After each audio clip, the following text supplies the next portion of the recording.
കൊമ്പുകോർത്തിരിക്കുന്ന രണ്ട് മദഗജങ്ങളുടെ മസ്തകത്തിനു നടുവിലാണ് ഞാനെന്നാണ് ബോധം തെളിയുന്ന വേളയിൽ ആദ്യം തോന്നിയത്. നെഞ്ചിൻകൂട് ഞെരിഞ്ഞമരുന്നു. ഊന്നി നിൽക്കാൻ എന്തെങ്കിലുമൊന്ന്, പിടികിട്ടാൻ പാകത്തിലൊരു വള്ളി ഇല്ല. കയ്യനക്കാനും വയ്യ. അടിത്തട്ടിലെത്തിയപ്പോഴാണ് ഞാൻ വെള്ളത്തിൽ താഴുകയായിരുന്നു എന്ന് മനസ്സിലായത്. മുകളിലേക്ക് കുതിക്കാനുള്ള ശ്രമത്തിൽ അറിഞ്ഞു, കൈകൾ പിന്നിൽ ചേർത്ത് കെട്ടിയിരിക്കുന്നു, കാലുകളും. ഇതുതന്നെയാണ് അവസാനം. ഗംഗയുടെ അകലെ ഏതെങ്കിലും കരയിൽ മുതലകൾ തിന്നു ബാക്കിയായ എൻ്റെ എല്ലിൻകൂട് അടിഞ്ഞു കയറും. കുന്തിപുത്രൻ ഭീമസേനൻ എന്നതുപോലും ആരും അറിയാൻ പോകുന്നില്ല. കൊടുങ്കാറ്റുകളുടെ ദേവ, ഇതാണോ നിന്റെ പുത്രൻ്റെ അവസാനം? കരഞ്ഞുകൊണ്ട് ഞാൻ ഉള്ളിൽ അലറി. വായിലും മൂക്കിലും ചളിവെള്ളം ഇരച്ചു കയറി. രക്ഷപ്പെടാനുള്ള ഒരവസാന ശ്രമമെന്ന നിലയ്ക്ക് ഞാൻ കാലിട്ടടിച്ചു. എവിടെയോ ചെന്നെത്തിയ എൻ്റെ പ്രാർത്ഥന ഫലിച്ചിരിക്കുന്നു. കാലിലെ കെട്ട് ഇളകുന്നു. കാലടികൾ ചുറ്റിപ്പിണച്ച് ഞാൻ എന്തൊക്കെയോ ചെയ്തു. ദേവന്മാരെന്നെ തുണച്ചു. ഞെരിയാണിയിൽ നിന്ന് കയറുകൾ ഉയർന്നുപോയി. ഞാൻ മുകളിലേക്ക് കുതിച്ചു. വെള്ളം കയറിയ ശ്വാസകോശത്തിൽ കുടുങ്ങിയ അല്പം വായു ഇപ്പോൾ നെഞ്ചിൻകൂട് തകർത്ത് പുറത്തു ചാടുമെന്ന് തോന്നി. എത്ര ഉയരത്തിലെത്തിയാലും പിന്നെയും തലയ്ക്ക് മുകളിൽ വെള്ളം. അവസാനം രക്ഷപ്പെടാൻ പോകുന്ന കാര്യം സംശയമെന്ന് തോന്നി. കാലുകളുടെ ശക്തി മുഴുവൻ ക്ഷയിച്ചു. മരണം അടുത്തെത്തിയെന്ന് ഉറപ്പിച്ചപ്പോൾ മുകളിലെ വായുവിലേക്ക് ശിരസുയർന്നു. ശ്വസിച്ചു. പിന്നെ വെള്ളം ഛർദ്ദിച്ചു. വീണ്ടും ദീർഘമായി ശ്വസിച്ചു. കൈകൾ ഇപ്പോഴും ഉപയോഗമില്ലാതെ കെട്ടിൽ കിടക്കുകയാണ്. തുഴയാതെ വെള്ളത്തിൽ പൊങ്ങിക്കിടക്കുന്നത് ഞാൻ മുമ്പേ ശീലിച്ചതാണ്. ചുറ്റും ഇരുട്ടാണ്. കര എവിടെയാണ്? ശ്വസിച്ചുകൊണ്ട് പൊങ്ങിക്കിടന്നപ്പോൾ കൈകൾ കുറേശ്ശെ ഇളക്കാമെന്നായി. ഒഴുക്കിൽ ബലം പിടിക്കാതെ ശരീരം തളർത്തിയിട്ട് സാവധാനത്തിൽ ഇടയ്ക്കിടെ കാലുകൾ കൊണ്ട് തുഴഞ്ഞു. മുകളിൽ നക്ഷത്രങ്ങൾ കൂടി ഇല്ലാത്ത ആകാശം ഒരു വലിയ കൃഷ്ണാജിനം പോലെ മൂടി പൊതിഞ്ഞു നിന്നു. ഒഴുക്കിൽ നീങ്ങുമ്പോൾ ആലോചിച്ചു, ആരൊക്കെ ചേർന്നാണ് എന്നെ കെട്ടി കയത്തിൽ തള്ളിയത്? പ്രത്യേകമായി എനിക്ക് വിരുന്നും സ്വകാര്യവും ഒരുക്കിയ ദുര്യോധനൻ നേരത്തെ എല്ലാം ചട്ടം കിട്ടിയിരിക്കണം. ഞാൻ ഭക്ഷണം കഴിഞ്ഞ ഉടനെ സ്ഥലം വിട്ടു എന്ന് പറഞ്ഞാൽ വിശ്വസിച്ചു മടങ്ങും ജ്യേഷ്ഠനും അനുജന്മാരും. ദുര്യോധനനും ദുശാസനനും സൂതൻ്റെ മകൻ കർണനും ചേർന്നാണ് കെട്ടിയതും പുഴയിൽ തള്ളിയതും. മറ്റു കൗരവകുമാരന്മാരോ? അവരെ ഗൂഢാലോചനയിൽ ദുര്യോധനൻ പങ്കുചേർത്തിട്ടുണ്ടോ എന്നറിയാനാവില്ല. ജലോത്സവത്തിൻ്റെ മറവിൽ എന്തോ നടക്കാൻ പോകുന്നു എന്ന് ചിത്രസേനനും മറ്റും അറിയാതിരിക്കില്ല.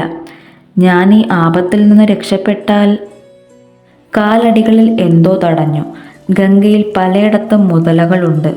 മഹർഷിമാരുടെ ശാപം കൊണ്ട് മുതലകളായി തീർന്ന പാപികളാണ് അധികവും എന്ന് കേട്ടിട്ടുണ്ട്. കാൽ പിൻവലിച്ച് വീണ്ടും തുഴയാൻ തുടങ്ങിയപ്പോൾ ആഹ്ലാദത്തോടെ ഞാൻ അറിഞ്ഞു, ചവിട്ടിയത് കര തന്നെ. ഇരുട്ടിൽ വഴുതുന്ന ചെളിമണ്ണിലേക്ക് ഞാൻ പ്രയാസപ്പെട്ടു കയറി. കര ഉറച്ച ഭൂമി കാൽ കീഴിൽ അമരുമ്പോൾ എന്തൊരാശ്വാസം! ഇരുട്ടിൽ കറുത്ത പൊന്തക്കാടുകൾ കണ്ടു. 4-5 അടി വച്ചപ്പോൾ വീണുപോയി. തളർന്നു കിടക്കുമ്പോൾ തണുപ്പു ദേഹത്തിൽ ഞെരിഞ്ഞിൽ കമ്പുകൾ പോലെ തുളഞ്ഞു കയറി. കണ്ണടച്ചു കിടന്നു.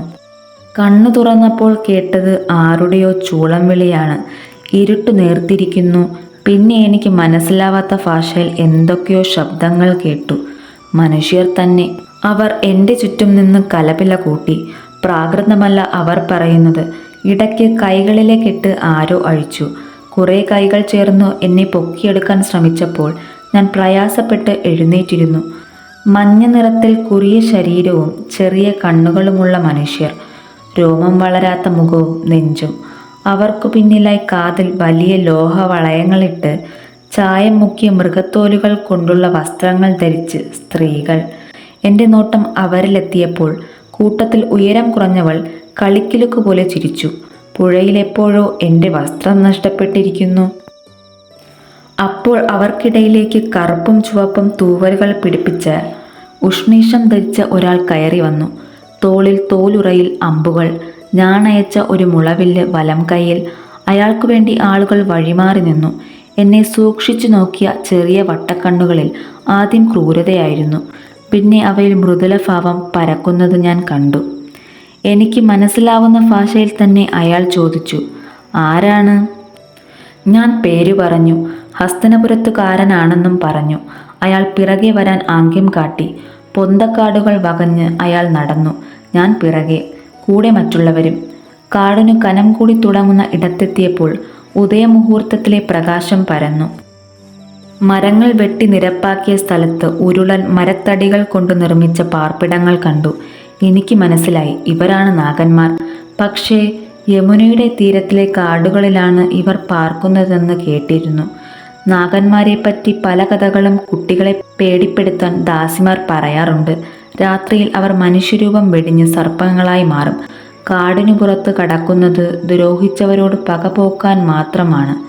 വിഷം പുരട്ടിയ ചെറിയ അമ്പുകൊണ്ടാണ് അവർ വേട്ടയാടുന്നത്. അവരിലൊരാൾ ചായം മുക്കാത്ത ഒരു മൃഗത്തോൽ എനിക്ക് ഉടുക്കാൻ തന്നു. എനിക്ക് കൃത്യമായി അറിയാത്ത ഏതോ മൃഗത്തിൻ്റെയാണ്. പിന്നെ ധാന്യം അരച്ചു തിളപ്പിച്ച എന്തോ ഭക്ഷണം മരപാത്രത്തിൽ കുടിക്കാൻ തന്നു. ചൂടുണ്ടായിരുന്നു. തണുപ്പും വിശപ്പും കൊണ്ട് തളർന്ന ഞാൻ ആർത്തിയോടെ കുടിച്ചു. രണ്ടാമതും മൂന്നാമതും പാത്രം നീട്ടിയപ്പോൾ സ്ത്രീകൾ ചിരിച്ചു. അടുപ്പത്തിരിക്കുന്ന പാത്രം അവരിലൊരുത്തി ഒന്നിച്ചെൻ്റെ സമീപം വച്ചപ്പോൾ കൂട്ടച്ചിരിയായി. വിശപ്പടങ്ങിയപ്പോൾ ഞാൻ കണ്ണടച്ചു. മരച്ചുവട്ടിൽ തല ചായ്ച്ചപ്പോൾ ആരോ വലിയൊരു ചമരിത്തോലുകൊണ്ട് എന്നെ പുതപ്പിച്ചു. അകത്തും പുറത്തും ചൂട് പരന്നു. തൂവൽ തലപ്പാവുകാരൻ എന്തോ മുരണ്ടപ്പോൾ ആളുകളെല്ലാം പുറത്തേക്ക് പോയി. പിന്നെ ഞാൻ ശാന്തമായി ഉറങ്ങി. ആദ്യത്തെ 2 ദിവസം ഒന്നും ചെയ്യാതെ ഇരുന്നു. എനിക്ക് ഭക്ഷണം തരുന്നതിൽ സ്ത്രീകൾ തമ്മിൽ മത്സരിക്കുകയാണെന്ന് തോന്നി. ഞാൻ ഭക്ഷിക്കുന്നത് കണ്ടിരിക്കുന്നതായി അവരുടെ ഒരു പ്രധാന വിനോദം. 3-ാം നാളിൽ ആണുങ്ങളുടെ കൂടെ രാത്രിയിൽ ഞാനും വേട്ടയ്ക്കിറങ്ങി. ഇരുട്ടിൽ വേട്ടയാടുന്നതാണ് എളുപ്പമെന്ന് അവരെന്നെ ബോധ്യപ്പെടുത്തി. കാട്ടിൽ പക്ഷികളുടെയും മൃഗങ്ങളുടെയും കണ്ണുകൾ രാത്രിയിലെ ഇരുട്ടിൽ ദൂരെ നിന്നു തന്നെ കാണാം. തിരിച്ചറിയാൻ അല്പം പരിചയമേ വേണ്ടൂ. ഒറ്റപ്പെട്ട മൃഗങ്ങൾ ഇണയെ വിളിക്കുന്ന ശബ്ദം കേട്ടാൽ അവർക്ക് വേഗം സ്ഥാനമറിയാം. 7-ാം നാളിൽ കാടിൻ്റെ അതിർത്തിയിൽ വച്ച് ഗോത്രത്തലവനായ നാഗനോട് ഞാൻ യാത്ര പറഞ്ഞു. ആശ്ലേഷിക്കാൻ വേണ്ടി കൈനീട്ടിയപ്പോൾ അയാൾ കൈകൾ മുകളിലേക്കുയർത്തി എന്നെ വന്ദിച്ചു. പാണ്ഡവകുമാര, മംഗളം. എങ്ങനെ നന്ദി പറയണമെന്നറിയാതെ ഞാൻ വിഷമിച്ചു. കഴിഞ്ഞ ദിവസങ്ങളിൽ അയാൾ പലതും എന്നെ പഠിപ്പിച്ചിരുന്നു. അതാണ് ഞങ്ങളുടെ കാട്ടിലെ നിയമം എന്ന മുഖവുരയോടെ. മാറത്തെ പുലിനക മാലയും തൂവൽ തുന്നിയ ശിരോവസ്ത്രവും ഗോത്രത്തലവൻ്റെ അടയാളമാണ്. ആരാണ് എന്നെ വരിഞ്ഞുകെട്ടി കയത്തിലിട്ടത് എന്ന ചോദ്യത്തിന് ശത്രു എന്നു മാത്രം ഞാൻ പറഞ്ഞപ്പോൾ അയാൾ ഉപദേശിച്ചു. ശത്രുവിനോട് ദയ കാട്ടരുത്. ദയയിൽ നിന്ന് കൂടുതൽ കരുത്തു നേടിയ ശത്രു വീണ്ടും നേരിടുമ്പോൾ അജയനാവും. അതാണ് ഞങ്ങളുടെ നിയമം. മൃഗത്തെ വിട്ടുകളയാം, മനുഷ്യന് രണ്ടാമതൊരവസരം കൊടുക്കരുത്. ദിവ്യാസ്ത്രങ്ങളെക്കാൾ സ്വന്തം ശക്തിയിൽ വിശ്വസിക്കുന്നതാണ് നല്ലതെന്നു പറഞ്ഞത് എന്തോ എനിക്ക് വിശ്വാസമായില്ല. ദിവ്യാസ്ത്രങ്ങൾ കൊണ്ടേ ഞാൻ കേട്ട യുദ്ധകഥകളിലെല്ലാം വീരന്മാർ ജയിച്ചിട്ടുള്ളൂ. അപ്പോൾ നാഗൻ ചോദിച്ചു, ശത്രു അതിലും വലിയ ആയുധത്തിനു വേണ്ടി തപം ചെയ്താലോ? അതും ദേവന്മാർ കൊടുക്കുന്നു. പിന്നെ ആദ്യം തന്ന ആയുധം കൊണ്ടെന്തു കാര്യം? ഞാൻ ആ ചോദ്യത്തിന് മറുപടി പറയാൻ വിഷമിച്ചു. കൊട്ടാരമുറ്റത്തേക്ക് 8-ാം നാളിലെ പ്രഭാതത്തിൽ മാൻതോലുടുത്ത് നടന്നെടുത്ത എന്നെ കണ്ട് കാവൽക്കാർ ആദ്യം അമ്പരന്നു. പിന്നെ വാർത്ത പരക്കാൻ അധിക സമയം വേണ്ടി വന്നില്ല. രാജ്യം വിട്ടുപോയി എന്നു കരുതിയ ഭീമൻ തിരിച്ചു വന്നിരിക്കുന്നു. അമ്മയുടെ മുമ്പിൽ ചെന്നു നിന്നപ്പോൾ ആശ്വാസത്തോടെ ആദ്യം നെടുവീർപ്പിട്ട് എന്നെ ആകെയൊന്നു നോക്കി. പിന്നെ മുഖം ഗൗരവം കൊണ്ട് ചുവന്നു. ആരോടും പറയാതെ ഊരുതണ്ടാൻ ഇറങ്ങാം അല്ലേ? ഗദ്ഗദം ഒതുക്കാൻ അമ്മയ്ക്കായില്ല. അപ്പോഴേക്കും യുധിഷ്ഠിരനും അർജുനനും വന്നു. നീ എവിടെയായിരുന്നു? ഞങ്ങൾ മാത്രമാണ് കേൾക്കുന്നത് എന്നുറപ്പായപ്പോൾ ഞാൻ നടന്ന സംഭവം പറഞ്ഞു. ദുര്യോധനനും ദുശാസനനും കൂടിയാണ് എന്നെ പ്രമാണകോടിയിലെറിഞ്ഞത്. അവർ 2 പേരും, പിന്നെ ആ നീചൻ സൂതപുത്രൻ കർണനും. അമ്മ നടുക്കം പുറത്തു കാട്ടാതെ മരപ്പലകകൾ പാകിയ നിലത്ത് വരച്ച ശ്രീചക്രങ്ങളൊന്നിൽ നോക്കിക്കൊണ്ടിരുന്നു. മിണ്ടിയില്ല. അമ്മ ഞങ്ങളുടെ പിറവിയെപ്പറ്റി പറഞ്ഞതൊക്കെ കള്ളക്കഥകളാണെന്നുകൂടി അവൻ പരിഹസിച്ച കാര്യം. നീ നേരത്തെ മടങ്ങി എന്നു പറഞ്ഞപ്പോൾ ഞങ്ങൾ എല്ലാവരും വിശ്വസിച്ചു. ഭീഷ്മ പിതാമഹനോട് നടന്നതെല്ലാം ഇപ്പോൾ പറയണം. വരൂ ഭീമസേന. അമ്മ പറഞ്ഞു. ആരോടും പറയേണ്ട, സൂക്ഷിച്ചിരിക്കുക, എപ്പോഴും സൂക്ഷിച്ചിരിക്കുക. ഒരമ്മ പെറ്റ ഉണ്ണികളെപ്പോലെ ഒത്തുകഴിയാൻ പറഞ്ഞ വലിയമ്മയോട് എന്തായാലും ഇത് പറയുക തന്നെ വേണം, അർജുനൻ വാദിച്ചു. അമ്മ അതും വേണ്ടെന്ന ഭാവത്തിൽ തലയാട്ടി. യുധിഷ്ഠിരൻ വളരെ അസ്വസ്ഥനായിരുന്നു. എങ്ങനെ കഴിയും ഇവിടെ? അയാൾ ആരോടൊന്നില്ലാതെ ചോദിച്ചുകൊണ്ടിരുന്നു. പിന്നെ അമ്മയുടെ നേരെ തിരിഞ്ഞു. നമുക്ക് വാസുദേവൻ അമ്മാവൻ്റെ കൊട്ടാരത്തിൽ പോയി താമസിക്കാമല്ലോ. അതിലെനിക്കും ഉത്സാഹം തോന്നി. ബലരാമനിൽ നിന്നു ഗദായുദ്ധം പഠിക്കാം. എൻ്റെ പ്രായക്കാരൻ അല്ല, എന്നേക്കാൾ ഒരു വയസ്സിനിളയ കൃഷ്ണൻ ഞങ്ങൾക്ക് കൂട്ടിനുണ്ടാവും. അമ്മ പറഞ്ഞു. അതാണ് കൗരവർക്കും വേണ്ടത്. അവകാശികൾ ഒഴിഞ്ഞുപോയാൽ അവർക്ക് സൗകര്യവുമായി. ഇതാണോ ഉണ്ണി നീ പഠിക്കുന്ന രാജ്യതന്ത്രം? യുധിഷ്ഠിരൻ അമ്പരന്നു. പാർക്കാൻ ഒരു രാജധാനിയിൽ ഇടം കിട്ടിയാൽ തീർന്നു നിന്റെ ആവശ്യങ്ങൾ? അപ്പോൾ പുറവാതിൽക്കൽ നിന്ന് കടന്നുവന്ന ദാസി, വിതുരർ പുറത്തു കാത്തു നിൽക്കുന്നു എന്ന് പറഞ്ഞു. അമ്മ എഴുന്നേറ്റു നിന്നു. വന്നിച്ചുകൊണ്ട് കടന്നു വരുന്ന വിതുരരെ ധൃതിയിൽ വണങ്ങി അമ്മ ഞങ്ങളുടെ അടുത്തേക്ക് വന്നു. യുധിഷ്ഠിരൻ പറഞ്ഞു, ഇളയച്ചനെങ്കിലും അറിഞ്ഞിരിക്കണമല്ലോ. ഭീമനെ കൊല്ലാൻ അവർ വിഷം കൊടുത്തു മയക്കി കയത്തിലെറിഞ്ഞു. വലിയച്ഛൻ്റെ മക്കൾ, പിന്നെ സൂതൻ്റെ മകൻ കർണനും. ഞങ്ങൾ എന്തു ചെയ്യണം?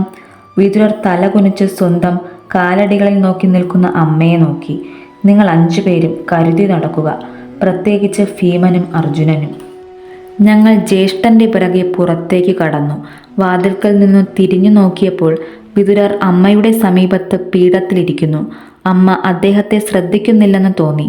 അപ്പോഴും പ്രമാണകോടിയിലെ വധോദ്യമം അമ്മയെ വല്ലാതെ അസ്വസ്ഥമാക്കിയിരിക്കുന്നു.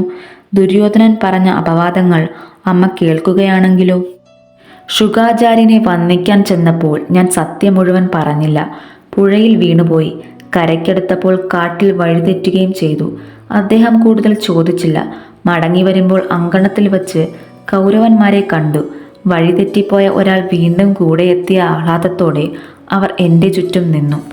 കഴിഞ്ഞ ദിവസങ്ങളെപ്പറ്റി എന്തെല്ലാം കഥകളാണ് പറയേണ്ടത് എന്നു ഞാൻ ആലോചിക്കുകയായിരുന്നു. വേണ്ടി വന്നില്ല. എൻ്റെ തിരിച്ചുവരവിനേക്കാൾ വലിയ സംഭവം സംഭാഷണത്തിന് വിഷയമായി. മഹാപുരുഷനെന്ന് പേരുകേട്ട ഒരു ബ്രാഹ്മണൻ, ധനുർവേദാചാര്യൻ, ഞങ്ങളെ പഠിപ്പിക്കാൻ വന്നിരിക്കുന്നു. കൃപാചാര്യരുടെ സഹോദരിയുടെ ഭർത്താവ്. ആചാര്യനെ കാണാൻ വരുമ്പോൾ കൊട്ടാരത്തിന് പുറത്ത് കളിക്കുന്ന കുട്ടികളെ രസിപ്പിക്കാൻ അദ്ദേഹം അസ്ത്രവിദ്യയിലെ അത്ഭുതങ്ങൾ കാട്ടിക്കൊടുത്തു. വിവരമറിഞ്ഞു വന്ന ഭീഷ്മപിതാമഹൻ ബ്രാഹ്മണനെ നമസ്കരിക്കുന്നതാണ് പിന്നെ കുട്ടികൾ കണ്ടത്. കുരു പാണ്ഡവരുടെ ഭാഗ്യം എന്നു പറഞ്ഞ് അദ്ദേഹം ബ്രാഹ്മണനെ ഞങ്ങളുടെ ഗുരുനാഥനായി നിശ്ചയിച്ചു അത്രേ ദ്രോണാചാര്യൻ. പിന്നെ ദ്രോണരുടെ കഥകളായി. ആനപ്പന്തികളിലും അശ്വപാലകർക്കിടയിലും പരശുരാമനിൽ നിന്നും നേടിയ ദിവ്യാസ്ത്രങ്ങളുണ്ട് അദ്ദേഹത്തിൻ്റെ കയ്യിൽ എന്നും ചിലർ പറഞ്ഞു. വൃദ്ധനായ ഹസ്തിബൻ മാത്രം ഉദാസീന ഭാവത്തിൽ കേട്ടിരുന്നു. അവസാനം പറഞ്ഞു, ജപഹോമങ്ങൾ നടത്തി വേദം പഠിച്ചിരിക്കേണ്ട ബ്രാഹ്മണൻ ശാസ്ത്രം നേടിയാൽ തീർന്നു. പരശുരാമനും ദ്രോണരുമായി കണ്ടുമുട്ടിയ കഥ പറഞ്ഞ സൂതന് രസിച്ചില്ല. എന്താണ് ശാസ്ത്രവിദ്യ ബ്രാഹ്മണർ പഠിച്ചാൽ എന്താ? ഒന്നുമില്ല. അവരെയാണ് ഭയപ്പെടേണ്ടത്. ക്രൂരത പിന്നെ ക്ഷത്രിയന്മാർ, അവരിൽ നിന്നും കടം കൊള്ളേണ്ടി വരുമെന്നു മാത്രം. വൃദ്ധൻ കൂടുതൽ തർക്കിക്കാൻ നിൽക്കാതെ എഴുന്നേറ്റ് ധൃതരാഷ്ട്രന് ഈന്തൽപ്പട്ട കൊടുക്കാൻ വലിയ പന്തിയിലേക്ക് കയറി. നാഗൻ പറഞ്ഞത് ശരിയാണെങ്കിൽ ദ്രോണന് ശത്രുക്കളുണ്ടെങ്കിൽ അവരാദ്യം ചെയ്തിരിക്കുക പരശുരാമനിൽ നിന്ന് അതിലും വലിയ അസ്ത്രങ്ങൾ നേടുകയായിരിക്കും. ആഴങ്ങളിലേക്ക് നെഞ്ചു പൊട്ടിപ്പിളരുന്ന വേദനയോടെ താണു പോകുന്ന ദുസ്വപ്നം കണ്ടുകൊണ്ടാണ് ഞാൻ ഓരോ രാത്രിയും ഉറങ്ങിയത്. ഞെട്ടിയുണരുമ്പോഴൊക്കെ മനസ്സിൽ പറഞ്ഞു, ഇല്ല, ആരും ദയ അർഹിക്കുന്നില്ല.